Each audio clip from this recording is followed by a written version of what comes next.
नमस्कार दोस्तों, मैं दीपक शर्मा अंग्रेश आपका स्वागत करता हूं द लीगल चैम्बर में। अब दोस्तों, आज की इस वीडियो के अंदर हम ऑनरेबल सुप्रीम कोर्ट की दिसंबर 2023 की एक बेहद बड़ी जजमेंट आप लोगों के लिए लेकर आए हैं। अब दोस्तों, अगर आप मेरे चैनल से रेगुलरली जुड़े हुए हैं तो आप जानते होंगे मैंने कई बार एक टॉपिक को लेकर आप लोगों को काफी समझाया है। जैसे कि अगर एक व्यक्ति किसी दूसरे व्यक्ति के खिलाफ केस डाल देता है और दूसरा व्यक्ति उस केस के अंदर नहीं जाकर खड़ा होता, दूसरा व्यक्ति कोर्ट की तारीख पर नहीं जाता, या फिर दूसरे व्यक्ति को पता ही नहीं लगता कि उसके खिलाफ केस चल रहा है, तो ऐसी सिचुएशन में क्या होता है, कोर्ट उस दूसरी पार्टी के खिलाफ फैसला दे देती है जो कोर्ट के सामने नहीं आ रहे। अब जैसे ही उन लोगों को इस बारे में पता चलता है कि हमारे खिलाफ तो यह फैसला सुना दिया गया है, वो लोग किसी वकील साहब के पास जाते हैं।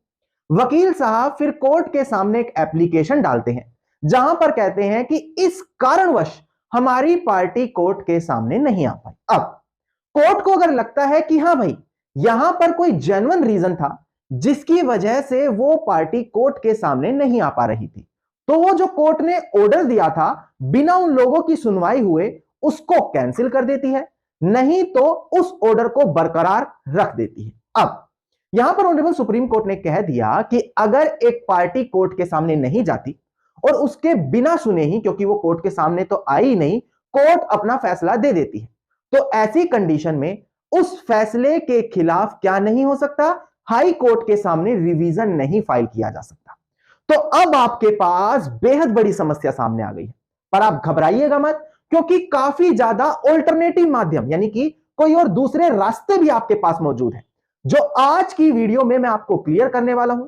साथ ही साथ जो ये लैंडमार्क जजमेंट आई है ऑनरेबल सुप्रीम कोर्ट की, वो भी आपको क्लियर करूंगा, और एक्स पार्टी ऑर्डर के बारे में भी पूरी जानकारी दूंगा कि आखिरकार कानून के किस प्रावधान में इसके बारे में जानकारी दी है। अगर आप कोर्ट की तारीखों पर नहीं जाते तो क्या होगा, कंप्लीट ए टू जेड जानकारी आज की वीडियो में आपको मिलने वाली है।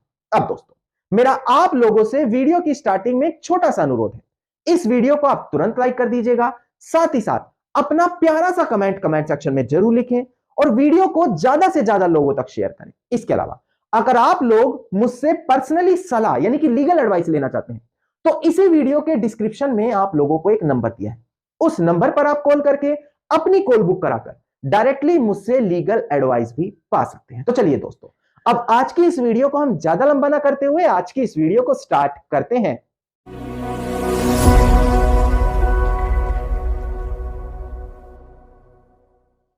हम बढ़ते हैं अपनी आज की इस वीडियो की ओर। देखिए, आज हम बात कर रहे हैं एक्स पार्टी डिक्री के बारे में। अब यह क्या होता है, देखिए, अगर आप हमारे कोड ऑफ सिविल प्रोसीजर के ऑर्डर नंबर 9 रूल नंबर 6 पर ध्यान दें तो वो बात करता है एक्स पार्टी डिक्री के बारे में। अब देखिए दोस्तों, यहां पर क्या होता है, जब कभी भी कोर्ट के सामने एक वाद दाखिल किया जाता है, एक केस डाला जाता है, तो यहां पर दूसरी पार्टी कोर्ट सम्मन करती है, दूसरी पार्टी कोर्ट से नोटिस भेजती है दूसरी पार्टी को कि आओ भाई, आपके खिलाफ केस हुआ है, अब कोर्ट में आ जाओ। अब ज्यादातर लोग क्या करते हैं, कोर्ट के नोटिस को एक्सेप्ट नहीं करते, झूठ बोल देते हैं कि वो यहां पर नहीं रहता, नोटिस रिसीव करने के बाद भी नहीं जाते, और कई बार देखने को मिलता है कि पार्टी धोखाधड़ी करती है, कोर्ट से समन तो इशू हो जाते हैं पर जिस पार्टी के पास वो जाने हैं वहां तक उसे पहुंचने ही नहीं देती। तो कोर्ट को यह बता दिया जाता है कि भाई दूसरी पार्टी जानबूझकर नहीं आ रही। तो वैसी कंडीशन में कोर्ट क्या करता है, 3 से 4 बार तो नोटिस जरूर भेजता है, समन जरूर भेजता है, पर उसके बाद भी अगर पार्टी बुलाए जाने के बावजूद भी नहीं आ रही तो ऐसी कंडीशन में कोर्ट जो पार्टी कोर्ट में खड़ी है, जिस पार्टी ने वाद दाखिल कर रखा है, उसी के पक्ष में एक तरफा फैसला दे देती है। इसी को x party decree, x party order कहा जाता है। इसीलिए आप लोगों को कहा जाता है कि अगर कोर्ट से कोई कागज आए तो उसे स्वीकार जरूर करना चाहिए, ताकि समय रहते आप एक जरूरी एक्शन वहां पर ले सके। अब देखिए दोस्तों, यहां पर यह देखने को मिलता है कि जब कभी भी ऐसा कोई एक्स पार्टी ऑर्डर होता है तो ज्यादातर माध्यम में, ज्यादातर कारणों में दूसरी पार्टी को या तो पता ही नहीं होता कि उसको नोटिस भी भिजवाए गए हैं, या दूसरी पार्टी किसी जेन्युइन कारण की वजह से कोर्ट में नहीं आ पाती।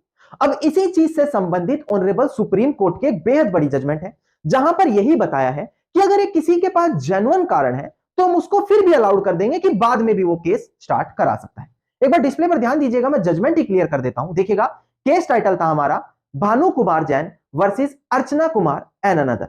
साल 2004 की जजमेंट है। ऑनरेबल सुप्रीम कोर्ट ने यहां पर यही कहा कि देखिए, जो डिफेंडेंट है यानी कि जिसके खिलाफ केस डला था, वो अगर कोर्ट में नहीं आ पाया, कोई भी कारण रहा, अगर वो कोर्ट में आकर सफिशिएंट या रीजनेबल ग्राउंड दिखा देता है कि इस कारण की वजह से मैं कोर्ट की हियरिंग अटेंड नहीं कर पाया, तो वहां पर उसको एक्सेप्शन दे दिया जाएगा। मतलब कि उसको अलाउड कर दिया जाएगा कि उस केस को दोबारा से स्टार्ट किया जा सकता है। तो यहां से आपको रिलैक्सेशन मिली होगी कि अगर आपके साथ धोखाधड़ी भी हो, आपके पास जेन्युइन कारण हो, तब भी आप एक्स पार्टी ऑर्डर को दोबारा से ओपन करा सकते हैं। फिर भी दोस्तों एक समय सीमा यहां पर होती है। समय सीमा कितनी होती है कि जिस दिन आपकी नॉलेज में यह बात आए कि आपके खिलाफ एक्स पार्टी ऑर्डर हो चुका है। अब वो कारण कुछ भी हो, मैं कारण की बात नहीं कर रहा, पर अगर आपकी नॉलेज में आया कि एक्स पार्टी ऑर्डर हो चुका है, तो उस दिन से लेकर 30 दिनों के भीतर आपको कोर्ट में एप्लीकेशन लगानी पड़ती है ऑर्डर 9 रूल 13 की तरफ से। अब ये क्या होता है ये मैं आगे क्लियर करूंगा, परेशान नहीं होना। पर जिस दिन आपकी नॉलेज में आया, उस दिन से लेकर 30 दिनों के भीतर ये एप्लीकेशन लगाई जाती है दोस्तों। अब दोस्तों मान लेते हैं आपके साथ भी ऐसी कोई धोखाधड़ी हो गई या फिर नहीं हुई, आप घबरा रहे हैं कि दूसरी पार्टी ऐसा ना कर दे, तो आपके पास केवल 2 ग्राउंड मौजूद है। फिर से समझिएगा, केवल 2 ग्राउंड मौजूद होते हैं जिसके तहत आप कोर्ट में यह दिखा सकते हैं कि नहीं, आप यहां पर बेकसूर है। अब पहला ग्राउंड आता है कि आपके पास कोर्ट के ऑर्डर ही नहीं पहुंचे, दूसरी पार्टी ने चालाकी से कोई सेटिंग कर ली और आपके पास आज तक कोर्ट का समन नहीं आया, या फिर उसे जानबूझकर ऐसे एड्रेस पर डिलीवर कराया गया जहां पर आप नहीं रहते। यह आ गया पहला ग्राउंड। दूसरा ग्राउंड आता है सफिशिएंट ग्राउंड कोर्ट को दिखाना। अब सफिशिएंट ग्राउंड क्या होता है, यह काफी बड़ा एरिया हो जाता है। जैसे कि अगर हो सकता है आप बीमार थे, आप हॉस्पिटलाइज थे, आपकी मेडिकल कंडीशन बिल्कुल ठीक नहीं थी, या फिर आप किसी जेन्युइन रीजन से, जेन्युइन कारण से नहीं आ पाए, आप इंडिया के बाहर थे, तो ये सफिशिएंट ग्राउंड हो जाते हैं जो कोर्ट एनालाइज करता है कि हां भाई, इस सफिशिएंट कारण से ही आप कोर्ट के सामने नहीं आ पाए और आपको वहां पर एक्सेप्शन दे दिया जाता है। अब क्या केवल कोर्ट में खड़े होने से एक्सेप्शन हो जाएगा? जी नहीं दोस्तों, आपको प्रॉपर ग्राउंड पता होना चाहिए जिसके तहत आपको एक्सेप्शन मिलेगा, जिसके तहत आपको छूट मिल जाएगी भले आपके खिलाफ फैसला दे दिया गया हो। अब वो कौन कौन सा ग्राउंड होगा, कौन कौन सी स्थितियां होंगी, वो मैं एक एक करके बता देता हूं। यहां से आपको वीडियो बड़ी ध्यान से समझनी होगी। अब देखिए दोस्तों, यहां पर मैं डिस्प्ले पर दिखाकर कुछ ग्राउंड्स आपको बता दूं, कुछ कंडीशंस बता दूं जिनके तहत अगर आपके खिलाफ एक्स पार्टी ऑर्डर हो गया है, तब भी आपको घबराने की जरूरत नहीं है। आप अपने वकील साहब के साथ कांटेक्ट करें और ये सभी ग्राउंड आपके पास वहां पर मौजूद होंगे। एक बार डिस्प्ले पर ध्यान दीजिएगा। देखिए, पहला ग्राउंड आता है ऑर्डर 9 रूल 13 की एप्लीकेशन कोर्ट में लगा देना, जो मैंने बिल्कुल अभी अभी आपके सामने बात की कि अगर आपको यह लग रहा है कि एक्स पार्टी ऑर्डर हो गया, तो आपके वकील साहब इस कानून के तहत एक एप्लीकेशन लगाते हैं जिसके तहत जेन्युइन कारण दिखाया जाता है कि इस जेन्युइन कारण से, जैसे कि मैंने अभी 2 कंडीशन बताई थी, कोई सफिशिएंट कारण हो या नोटिस नहीं पहुंचा, इन दोनों जेन्युइन कारण से आपके खिलाफ जो एक्स पार्टी ऑर्डर हुआ है उसको खारिज करके केस को रीओपन किया जा सकता है। अब यहां पर जो दूसरा ग्राउंड होता है वो होता है दोस्तों अपील अगेंस्ट द डिक्री, यानी कि जो आपके खिलाफ वो डिक्री हो गई है, सेक्शन 96 सब सेक्शन 2 के तहत आप अपील में जा सकते हैं कि ये वैलिड कारण नहीं है, वैलिड ग्राउंड नहीं है और आप यहां पर अपील में जाना चाह रहे हैं। अब इसके बाद जो अगला ग्राउंड आता है वो होता है कि आप वहां पर एक रिवीजन डाल सकते हैं सेक्शन 115 ऑफ सीपीसी, और इसी पॉइंट को लेकर ऑनरेबल सुप्रीम कोर्ट ने दिसंबर में जजमेंट दी है, जिसके हम बारे में शुरू में बात कर रहे थे। वो इसके बाद आपको क्लियर करूंगा, पर अभी आपको ग्राउंड समझा दो। अब इसके बाद चौथा पॉइंट आता है कि उसी कोर्ट के सामने, यानी कि जिसने एक्स पार्टी ऑर्डर दिया है, उसी सेम कोर्ट के सामने आप रिव्यू भी फाइल कर सकते हैं ऑर्डर 47 रूल 1 के तहत, जहां पर वो अपने फैसले को दोबारा से देखते हैं। फिफ्थ पॉइंट आता है कि आप जो प्लेंटिफ है उसके ऊपर फ्रॉड का केस कर सकते हैं कि भाई उसने धोखाधड़ी करी, आप तक नोटिस नहीं पहुंचने दिए, और फ्रॉड वहां पर दिखाकर लिमिटेशन एक्ट सेक्शन 17 का रेफरेंस मिलेगा और आपको फिर से टाइम पीरियड मिल जाएगा कि आप अब यहां पर इस केस को दोबारा से फाइल कर सकते हैं, क्योंकि पहले जो एक्स पार्टी डिक्री हुई थी वो फ्रॉड प्रैक्टिस करके हुई थी दोस्तों। तो यहां पर मैंने जो आपके साथ ये कुछ ग्राउंड्स डिस्कस करे, ये सभी रेमेडी आपके पास मौजूद होगी। अगर आपके खिलाफ जो ऑर्डर आया है आप उसको कैंसिल करा सकते हैं। अब यहां पर हम बात कर लेते हैं कुछ बड़ी जजमेंट्स के बारे में। अब दोस्तों एक बार डिस्प्ले पर ध्यान दीजिएगा, मैं एक बड़ी जजमेंट डिस्कस कर लूं इसी एक्स पार्टी डिग्री से लेकर। एक बार डिस्प्ले पर ध्यान दीजिएगा, केस टाइटल था हमारा यहां पर विश्व बंधु versus Shri Krishna and another, साल 2021 की जजमेंट है। देखिएगा प्रेजेंट केस में क्या हुआ था, कोर्ट की तरफ से डिफेंडेंट को समन भेजे गए कि भाई आपके खिलाफ केस है, आप कोर्ट में आ जाओ। उन्होंने वहां पर उन समन को लेने के लिए मना कर दिया। अब ऐसी कंडीशन में जिसने केस डाला था, जो वहां पर प्लेंटिफ था, कोर्ट ने उसके पक्ष में एक्स पार्टी ऑर्डर दे दिया। अब यहां पर बाद में उन्होंने क्या करा, एक वकील साहब के माध्यम से ऑर्डर 9 रूल 13 सीपीसी के तहत कोर्ट के सामने एप्लीकेशन डाल दी।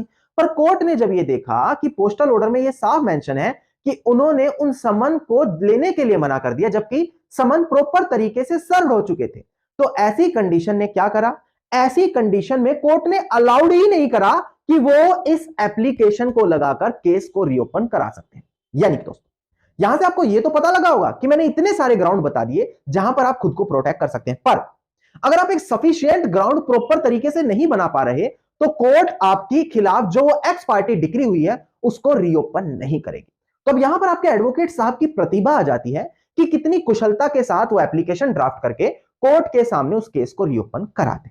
अब दोस्तों यहां से मैंने पूरा ये टॉपिक आपको क्लियर कर दिया कि एक्स पार्टी ऑर्डर क्या होता है, किस किस कंडीशन में आपको ग्राउंड मिलेंगे, किस किस कंडीशन में एक्सेप्शन मिलेगी। अब साल 2023 के दिसंबर मंथ की जो जजमेंट आई है वो मैं आपको क्लियर कर देता हूं। एक बार आप डिस्प्ले पर देखकर केस टाइटल समझिएगा, उसके बाद मैं केस के फैक्ट्स आपको क्लियर करूंगा।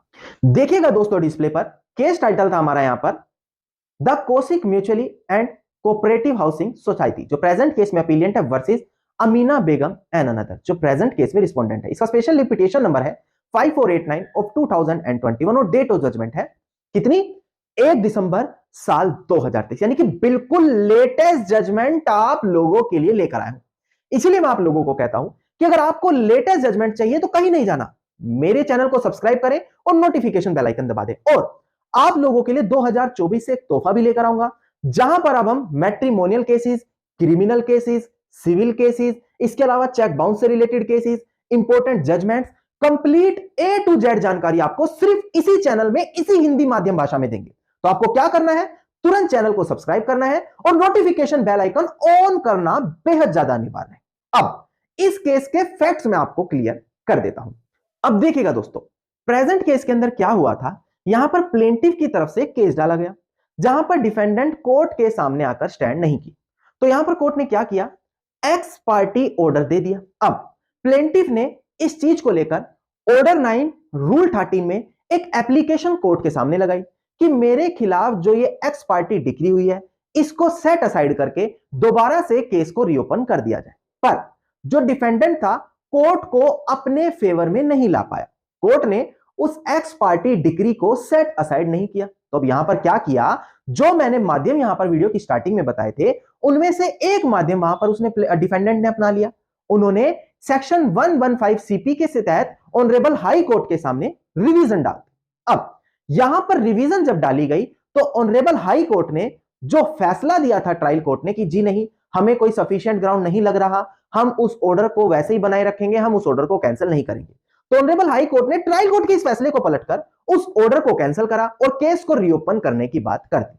अब यह मैटर यहां पर चैलेंज होकर ऑनरेबल सुप्रीम कोर्ट के सामने आ गया कि ऑनरेबल हाई कोर्ट ने कैसे रिवीजन को एक्सेप्ट करके यहां पर केस को रीओपन करवा दिया। अब यहां पर ध्यान दीजिएगा, ऑनरेबल सुप्रीम कोर्ट ने क्या कहा, मैं डिस्प्ले पर दिखाकर समझा देता हूं। देखिएगा, ऑनरेबल सुप्रीम कोर्ट ने कहा कि देखिए, अगर एक एक्स पार्टी डिक्री हो चुकी है जिसको हटाने के लिए, जिसको सेट असाइड करने के लिए डिफेंडेंट कोर्ट में ऑर्डर 9 रूल 13 ऑफ सीपीसी की एप्लीकेशन लगा रहा है कि भी मेरे पास ये कारण है इसलिए मैं नहीं आ पाया, और कोर्ट उस एप्लीकेशन को डिसमिस कर देती है, जी नहीं, हम आपकी सुनवाई नहीं करेंगे, आपके खिलाफ एक्स पार्टी डिक्री वो फाइनल माना जाएगा।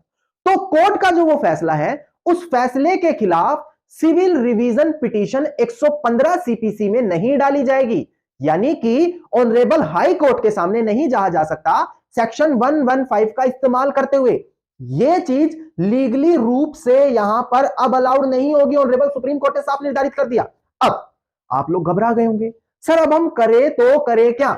यहां पर अगर हमारे साथ धोखा हुआ है और किसी कारणवश हमारे वकील साहब कोर्ट को अपने फेवर में नहीं ला पाए तो हमारे तो दोनों हाथ कट जाएंगे। जी नहीं, ऑनरेबल सुप्रीम कोर्ट ने यहां पर कुछ दूसरे माध्यम बताए जो आप अपना सकते हैं ऐसी कंडीशन में, वो मैं आपको क्लियर कर देता हूं। डिस्प्ले पर ध्यान दीजिएगा, देखिएगा, ऑनरेबल सुप्रीम कोर्ट ने कहा कि देखिए, जब एक ऑलरेडी एक्सप्रेस प्रोविजन यानी कि दूसरा कानून मौजूद है जो इस बारे में बात करता है कि भाई अगर आपकी ऑर्डर 9 रूल 13 की एप्लीकेशन बंद कर दी गई, रिजेक्ट कर दी गई, तो आप ऑर्डर 43 सीपीसी में जा सकते हैं।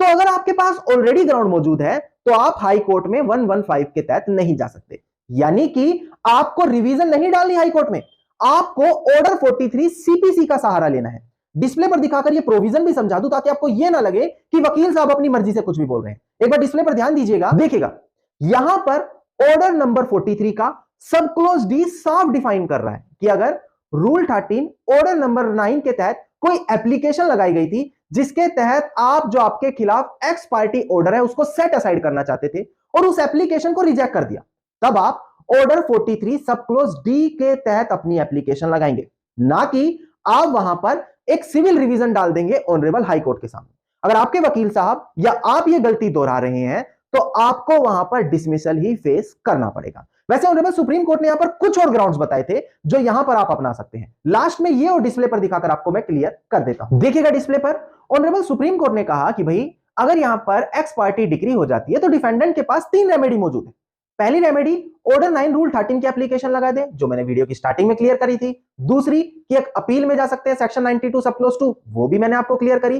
तीसरी उसी कोर्ट के सामने रिव्यू डाल सकते हैं जहां पर एक्स पार्टी डिक्री हुई है, ये भी मैंने आपको क्लियर कर दी थी। चौथी यहां पर आप फ्रॉड वाला भी डाल सकते हैं, यहां पर नहीं बताई ऑनरेबल सुप्रीम कोर्ट में, मैं आपको बता रहा हूं जो मैंने स्टार्टिंग में बताई थी कि दूसरी पार्टी ने फ्रॉड करा, झूठा केस डाल दिया, आप तक नोटिस ही नहीं पहुंचने दिए, फ्रॉड भी डाल सकते हैं। इसके अलावा जो ऑनरेबल सुप्रीम कोर्ट ने आज कहा कि सेक्शन 115 सीपीसी में आप नहीं जा सकते, उसकी रेमेडी मैंने आपको बता दी। ऑर्डर 43 सब क्लोज डी वहां पर आपके लिए काम करेगा।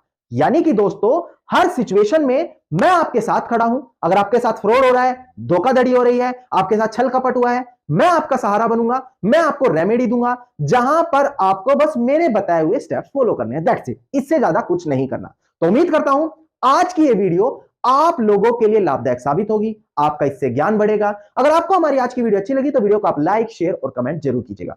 वीडियो से जुड़ा अगर आप लोगों का कोई भी क्वेश्चन है तो आप मुझे कमेंट सेक्शन में लिखिए। इसके अलावा अगर आप इसी प्रकार की इंफॉर्मेटिव वीडियोस रोजाना ही पाना चाह रहे हैं तो चैनल को तुरंत सब्सक्राइब कर लें और साथ में नोटिफिकेशन बेल आइकन जरूर दबा दें।